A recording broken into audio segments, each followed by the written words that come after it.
Welcome back to our live video trading series. And today we are talking about evaluating your cryptocurrency investment. How do you rate one investment versus another? And obviously, this is an important question. Anybody can say, okay, this is a great coin, that's a great coin, but you should feel very comfortable saying, okay, what do you mean? What exactly do you mean by that's a great coin?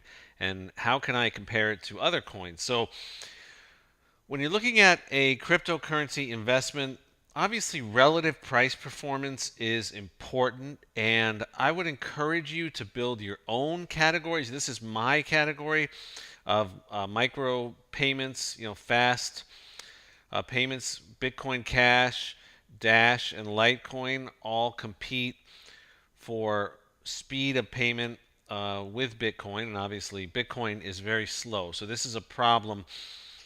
I build this category based on what problem is the cryptocurrency trying to solve. And that is one way to look at these sectors or categories. And let me just load the my privacy sector. Okay, and this one is obviously the problem that the cryptocurrency is attempting to solve is privacy. And here we have Zcash, Monero, Dash, and Verge, all with Verge in orange here, Dash in blue, Monero in green, and Zcash in purple, all with different approaches to the issue of privacy. And that the first thing is to get clear in your mind what you're investing in. In this case, okay, in that particular case, we're investing in a coin that solves the problem of privacy on the blockchain. And privacy obviously is a problem on the blockchain, and there are several different types of solutions to it, and these all have different approaches. All these coins have different approaches, so it's important to look at them from the standpoint of, okay, what exactly, not only what problem is the coin trying to solve, but how is it solving it, and which one do I want to be an investor in? Now, when we go to ratings, as far as rating individual coins against each other, it gets a little tricky because this is a great site, okay, coincheckup.com, and it's great mainly because they have coins broken down into categories. So let's look at their categories and see exactly, just to take an example, comparing to our own category of privacy. This is their privacy category. Okay, so these are their privacy coins, and each of the coins is rated. So let's just pick one. We'll pick Monero, and we'll look at the analysis tab. Okay, now they have a scorecard, and it's fully transparent. This is Google. It's a Google Doc, and you can download the Google Doc, and anybody can make comments. And they actually divide their rating system into three categories, three overall categories. And that's one thing that I like about their system is that they rate it into centralized, that is a coin that is managed by a company. It's centralized management. Semi-centralized, which is driven mainly by community, but also has some sort of a hierarchical structure with developers and a development team managing the coin. And then there's decentralized that are coins that are exclusively community driven. So they separate out their ratings into these different scorecard for each type of governance structure. And that is an important issue because when you're investing in a cryptocurrency, when you're investing in anything, but especially when you're investing in a cryptocurrency, you need to decide how comfortable you are with just a corporate team managing that for you, or if you want to be an active part of the management of that, the future of that coin and the development of that coin, if it's fully community driven. So this is we're going back to Monero, which is the privacy coin, and this is the scorecard for Monero. Open communication channels, activity on social media is another category, brand awareness and buzz is another category. And some of these, you got to investigate yourself. Like, for example, in brand awareness and buzz, they gave it 100 points. And if you click on the Y button here, You get how many people are involved in the community, 366,748. Okay, I don't know exactly how they got that number. I'm assuming it's some total of Facebook, Twitter, YouTube, and Reddit, uh, followers and comments. But exactly how active the community is, that would be. I would go in deeper into that and dig a little deeper and find out exactly how active that community is and how they came up with those numbers. Now, product strength, very important, obviously. Product development status, what stage are they in? Do they actually have a product? Is it fully working?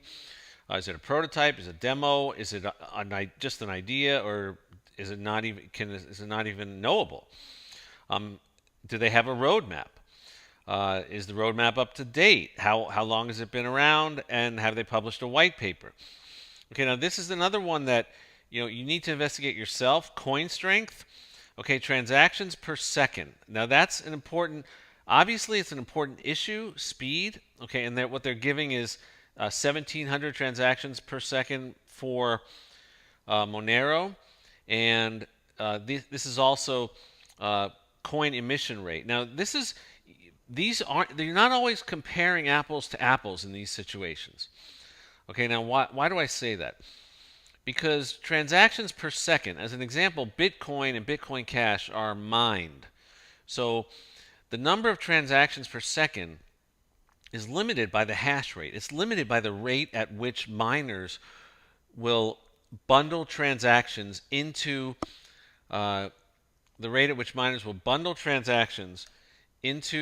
actual blocks, and then establish a order for those blocks in the blockchain. Okay, so that's important because when a coin is mined and it's dependent upon the hash rate for mining, then the speed at which transactions can be confirmed will depend upon that mining. But for example, a good example of this is Ripple, where Ripple is not mined at all. So their instant transactions are guaranteed by Ripple, and they go through private blockchain channels.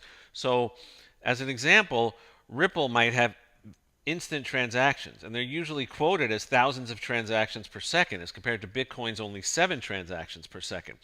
So you need to look at the mechanics of exactly how the transactions per second number is arrived at.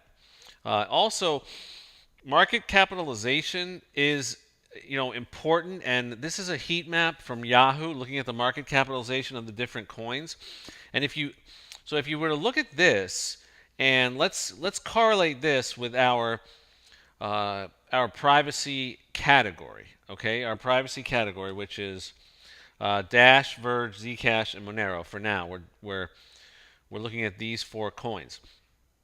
Now, if you look at the market capitalization alone, what you get is, you're going to get obviously the coins that are involved in transactions like Bitcoin, Bitcoin Cash, Litecoin, okay, are going to dominate the bigger market capitalizations. And the size of these squares, it tells you the market capitalization. So the smaller the square, the smaller the market capitalization. But remember that that market capitalization depends on 2 factors. It depends on the price, and it depends on the number of coins in circulation. So, for example, Bitcoin and Litecoin only have Bitcoin and Bitcoin Cash only have a hard coded cap on the number of coins that can ever be in circulation, and that's 21 million. All right, and so the price times the number of coins in circulation is going to tell you exactly what the market capitalization is. Now, Ripple has a big market capitalization. Okay, on this diagram, it's third, but Ripple has 100 billion coins in circulation, and half of those, I think 50 or 55 million, are held by the management of Ripple Labs. So it's a little bit deceptive to compare side by side the market capitalization of a coin like Bitcoin Cash. Okay, and if you break down Bitcoin Cash, you can see circulating supply right now is 16.95 million, and the maximum supply is 21 million. Okay, so it's a little bit deceptive to look at that compared to Ripple, which is maximum supply, circulating supply 38 billion. Okay, and they're in this case they're using the number of coins which have been released, and these there's a total of 100, I think 100 billion coins, and I think a billion are released every month based on smart contracts that release a billion coins.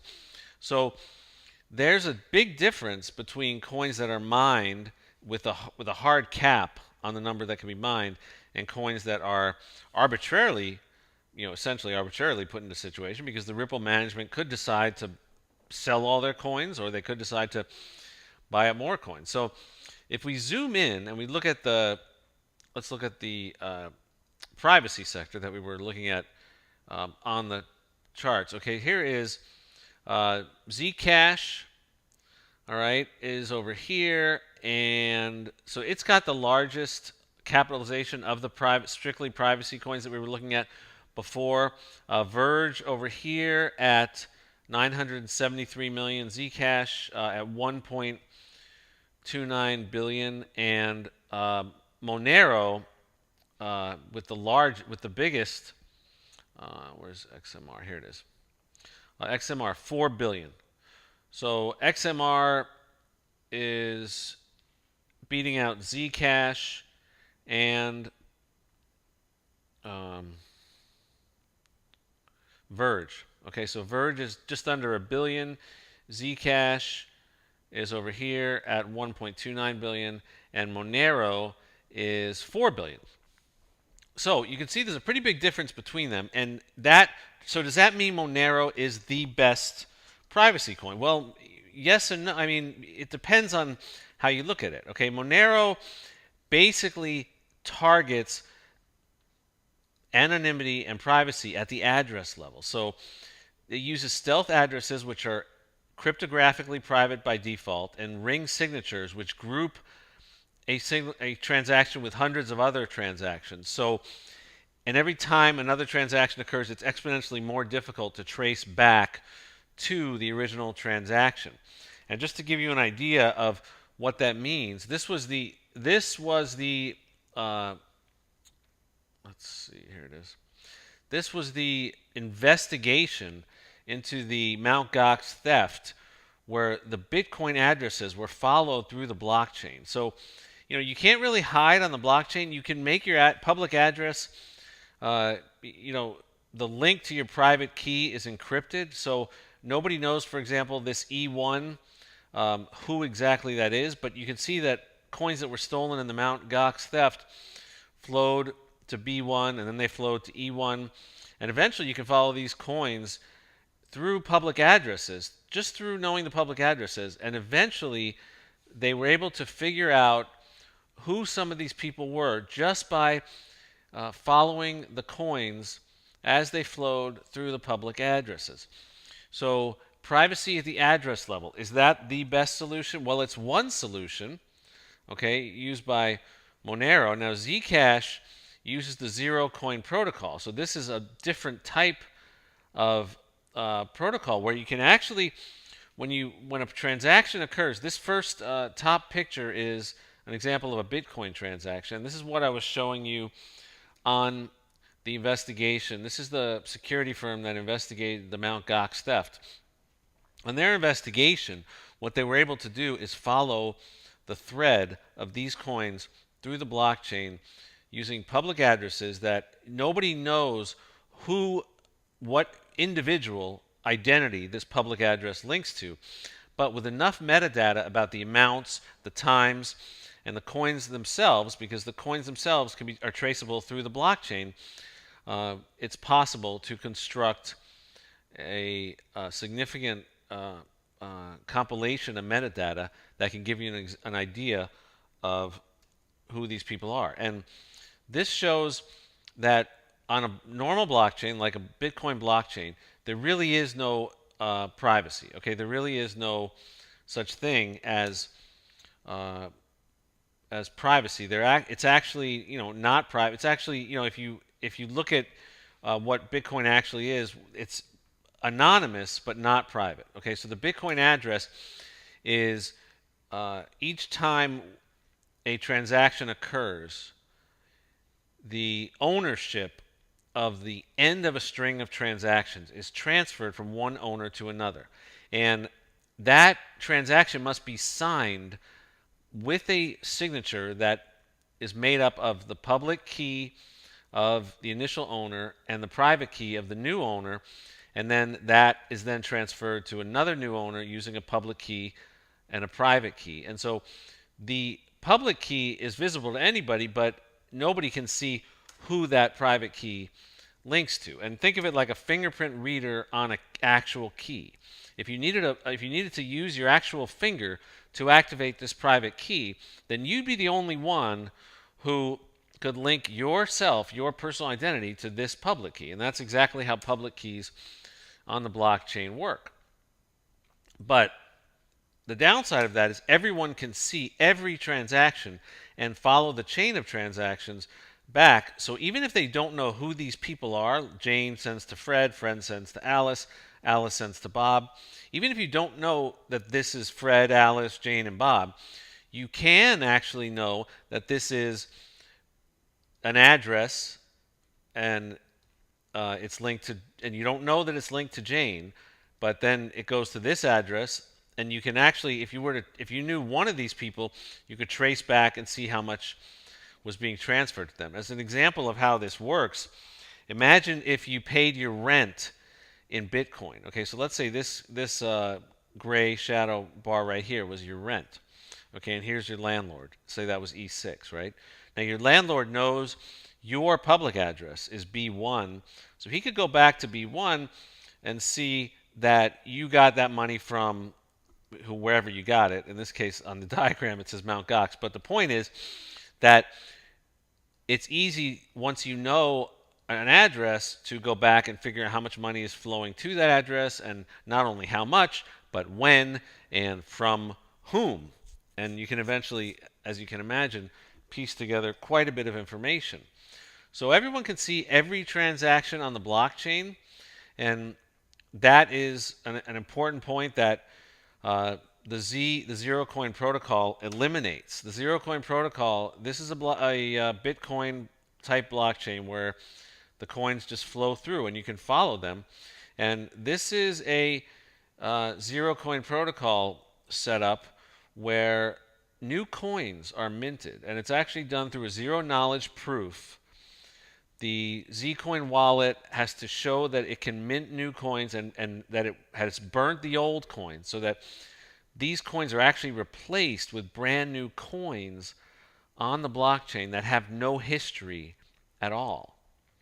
So the amounts of coins, so basically the way this works is the chain is broken by minting the same amount of new coins without any history. So nobody would see that these coins had where they had come from or where they go. And that's how the chain is broken and the privacy is created with zero knowledge proofs using the zero coin protocol. So that's another way of approaching it. Verge approaches it through IP address masking. So it's not cryptographically private, but it uses routing for IP level protection. And now, is that a better way of doing it? Well, it might be, but it depends on your own personal bias and where you think privacy is most important. So if you think it's at the address level, at the transaction level, at the blockchain level, or at the IP address level, all of those are different approaches to privacy on the blockchain. So is it the address, the signature, the IP address, or the encryption of the transaction using zero coin protocol, for example, to mint new coins and break the chain of custody that could easily be followed back on a typical blockchain. So going back to the analysis that we're talking about with how to analyze your coins, here we are back with Monero and our rating. Now their rating on Monero is 88.2%. It's 4.5 stars. So that looks pretty good. And this is a good jumping off point to start from to see where you stand as far as, compared to the other coins. So let's go back to their complete category of privacy coins and see. Let's go back here and look at the privacy sector. Okay, now, so looking at the privacy sector, if you go over to these ratings, you can see Dash is up here on top. Now Dash uses mixing, so it's not actually cryptographically private. It actually mixes transactions like with other transactions, kind of like putting them in a blender and shaking them up so that you know it's almost impossible to follow the chain of transactions through the blockchain. But it's not impossible. Okay, it's not using high-level cryptography like Zcash. Okay, and it's not using uh, ring signatures and let's see, where are we going? It's not using Monero's strategy, which is ring signatures and masking the amounts, ring confidential transactions that hides the amounts, plus IP address masking. So, and the addresses are all encrypted, on Monero. So, uh, Dash is ranked number one, but again, it's not cryptographically private. It's probably ranked high because it's got a higher market capitalization. Okay, of 5 billion, and Monero is next at 4 billion, and again, it's ranked about let's see, 81% for Dash, 88% for Monero, so a slightly higher rating. Zcash has a lower rating, but remember, Zcash has the highest level of cryptography. So if you think that cryptography, and especially the zero coin protocol, is the best solution to blockchain privacy, then you might, instead of saying, oh, Monero and Dash have a higher market cap, they're better investments, you might say, well, Zcash is undervalued because it's got the best cryptography. And if you think that the cryptography is the best, the most important criteria for evaluating the coin, then by all means, go with that. I mean, this is your money, your investment decision, so you're the shot caller. And it's important to do this research and kind of see where these ratings come from. So Verge is 85%, so it's ranked a little bit lower.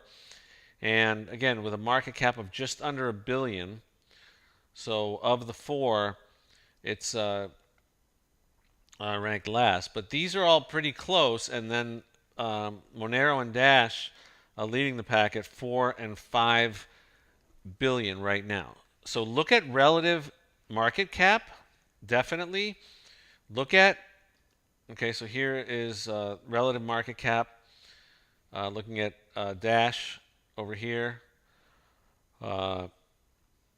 and let's see, Zcash, where was Zcash? Zcash at 1.29 billion over here. So the compare market capitalization, definitely. Compare price performance, definitely. Look at the markets and see how they perform relative to each other. But remember that part of investing, really all of investing, is making predictions about the future. So which of these solutions will be the best solution for privacy on the blockchain? And use the ratings that other people have, investigate those ratings and decide what's important to you as far as the governance of the coin and the individual characteristics. And then that's how you put together a sense of the value of a cryptocurrency, and especially the comparative value of different cryptocurrency investments. So hopefully this video has given you some useful information that you can put to work right away to make better, more informed, more research-based cryptocurrency investment decisions. Ciao for now.